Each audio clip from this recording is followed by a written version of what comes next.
Donald Trump's plan for the US to, in his words, take over Gaza has drawn widespread condemnation from world leaders. The US president declared the Strip could be transformed into the Riviera of the Middle East when he spoke at the White House following talks with Israeli Prime Minister Benjamin Netanyahu. Egypt, Jordan and a number of Arab nations say they strongly oppose any attempt to push Palestinians over the border, and there's also been condemnation of Trump's comments here in Australia. Well, our North American correspondent Jade Macmillan is at the White House, while our Middle East correspondent Eric Tlozek joins us from Jerusalem. Good morning to you both. First to you, Eric. What are Gazans saying about this idea?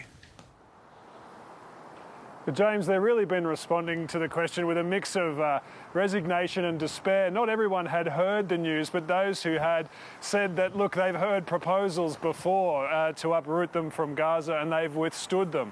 They say that they remain steadfast on their land. But to be honest, many Gazans are simply exhausted. Our team was speaking to people in the north. They say they're struggling just to secure basic needs like shelter, food. There's no running water, sewage, basic services haven't been restored there after Israel's bombardment. So they say that, you know, this plan, it's so far, so detached from their reality and it's so unworkable in their minds. They say they don't have any other land. And as far as Jordan and Egypt are concerned, there's real fears that, you know, any kind of attempt to do this would seriously destabilise those two countries, which have quite a sensitive political situation, particularly Jordan, but also Egypt to some extent. So there's real fear about what any attempt to implement this could mean for those countries. Whereas in Israel, Israelis are broadly welcoming it, particularly the Israeli government, and elements of the Israeli political scene those who would like to resettle Gaza are seeing some sort of invitation in Trump's words. So it's been welcomed here in Israel. And Jade, to you, this announcement came as a shock, as many announcements from the new Trump White House have so far. How's it being received there? Because some analysts are wondering, is he serious or is this some sort of negotiating tactic? Well, the White House is today defending this proposal, describing this as a bold vision from Donald Trump for the Middle East. We've also heard from his Secretary of State, Marco Rubio, who has said that this wasn't meant to be a hostile move in his words, but a generous one. But there are so many questions being asked here at the moment about how this would work and about Donald Trump's intentions here. Is the president serious about wanting to implement this proposal, given how much opposition there is, given very serious concerns about what authority the United States would have to carry out such a plan, or whether this is, as you say, James, perhaps more of a negotiating tactic? The White House Press Secretary, Karoline Leavitt, was also asked today about how this fits in with Donald Trump's so-called America First agenda, about his previous commitment to reducing US involvement in foreign conflicts, given that the possibility has been raised about sending American troops to Gaza. When Donald Trump was asked about that last night, local time, at that press conference with Benjamin Netanyahu, he said he would do what is necessary. Karoline Leavitt has today insisted that the president has not committed to putting American troops on the ground. She has also suggested that the proposed resettlement of Palestinians from Gaza into neighbouring countries would be a temporary measure, whereas the president claimed yesterday that that could be permanent. But here's some more of what the White House press secretary had to say earlier. Insanity is doing the same thing over and over again and expecting different results. President Trump is an outside-of-the-box thinker and a visionary leader who solves problems that many others, especially in this city, claim are unsolvable. Now, James, this proposal has really split politicians up on Capitol Hill. It didn't just take Democrats by surprise. We have heard a number of Democrats today strongly condemning this idea. But we've also heard from a number of Republicans who've also expressed concerns. All right, Jade and Eric, thank you. And a reminder, we will be speaking to the Prime Minister, Anthony Albanese, in about 40 minutes' time.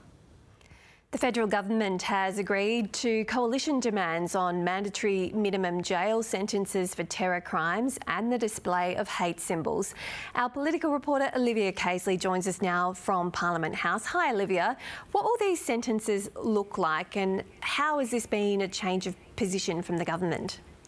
Well, the hate crimes bill, which will be debated in Parliament today, proposes 6 years of jail term for terror offences, 3 years for those that finance terror and 1 year for hate symbols. It does follow months really of political pressure on the Albanese government over its response to anti-Semitism and a spate of anti-Semitic attacks. Just 2 weeks ago, the coalition announced that if it wins the next election, it will introduce mandatory minimum sentences for terror offences. And originally, Anthony Albanese, the Prime Minister, was resistant to follow those calls. But last night there was a change of heart and Labor did introduce this hate speech bill to Parliament. Labor historically has been opposed to mandatory minimum sentences, citing that it does not reduce crime and undermines the independence of the judiciary. And indeed, that is a position laid out in the Labor Party platform. It's also a position that's shared by a number of legal entities, including the Law Council of Australia. We've heard from the Shadow Home Affairs Minister James Patterson this morning on ABC News, and he's chalking up this change in position as a political win. Have a long-standing position in opposition to mandatory minimum sentences, but it's been very clear since anti-Semitism has been allowed to come completely out of control on Anthony Albanese's watch that to restore deterrence, to really send a strong message to the people responsible for these crimes, that tough laws like mandatory minimums were going to be necessary. And it was only the coalition that identified and called for that need. And the Prime Minister has reluctantly conceded it. He's been dragged kicking and screaming again. Security has been a major political flashpoint in Parliament this week. Yesterday, Anthony Albanese was peppered with questions about when he was briefed about the incident of a caravan packed with explosives and its discovery. Police do believe that that was intended to target Jewish Australians. The coalition has suggested that the Prime Minister wasn't briefed until 10 days after police initially made that discovery, and Anthony Albanese has neither confirmed nor denied that allegation, citing operational concerns. We could actually get more detail about that timeline today when the Australian Federal Police Commissioner Reece Kershaw appears before a parliamentary committee. Bridget? Thanks very much, Olivia. Just staying on this topic, Emma, there's news out of New South Wales that there'll be updates to legislation there as well. Yeah, that's right, Bridget. So the New South Wales Government is unveiling plans to update the state's hate crime laws, and that's, of course, in the wake of those recent anti-Semitic attacks across the state. 3 new criminal offences would be introduced under the proposal, including making the intentional incitement of racial hatred a criminal offence. The Chinese government has hit out at Australia for banning the Chinese AI app DeepSeek on government devices. The federal government says it poses a risk to national security, but China strongly denies the app is being used to collect data. All government bodies, except for corporate organisations like Australia Post and the ABC, will be forced to remove DeepSeek products from all devices immediately. The ABC's managing director says he believed there was potentially a step missing when journalist Antoinette Lattouf was taken off air. David Anderson is giving evidence in an unlawful termination case launched over Ms Lattouf's dismissal in December 2023 after she shared a post by Human Rights Watch about the war in Gaza. When asked about the decision by outgoing Chief Content Officer Chris Oliver Taylor, Mr Anderson said the missing step could have included a discussion with Ms Lattouf, but the outcome may have been the same.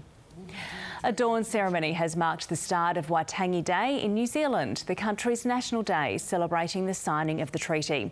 It comes as the interpretation of the treaty is being challenged by a bill before Parliament. Prime Minister Christopher Luxon will not be at Waitangi, but ACT leader David Seymour, who introduced the bill, is attending. Queensland researchers have successfully produced the first kangaroo embryos through IVF. The breakthrough has been achieved using the same technique that's been successfully used in human fertility clinics since the 1990s. It's hoped the technology will eventually be used to preserve genetic diversity in marsupials at risk of extinction, like koalas, Tasmanian devils and northern hairy-nosed wombats.